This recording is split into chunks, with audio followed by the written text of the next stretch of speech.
Hoy, Julia. Umiyak ka? Sumagot ka, kung hindi, papasok ako dyan. Nasa loob pa si Julia. Doon kayo sa taas. Narinig niyo ba ako? Let's go na. Tara.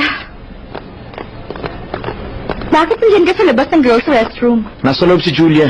Doon ka na lang sa third floor. Hoy, I helped Julia sa problem niya, no? 2 nights kaya siya nakitulog dun sa house ko. Nakitulog si Julia sa bahay niyo? Oo, bakit? Taas mo ang kamay mo? Why? Good job! Angie, bakit mo kayo nawakan? Kendall! Aray! Ikaw malapit na ako mabaliw sa'yo, ah. Best friend sa mga babae. Kaya binantayan ko. Next time, sa boys' restroom ka na lang magbanyo, ha? Ay, ewan ko sa'yo. Sabi ko naman na wala kang kasalanan, eh. Bakit umiyak ka pa rin?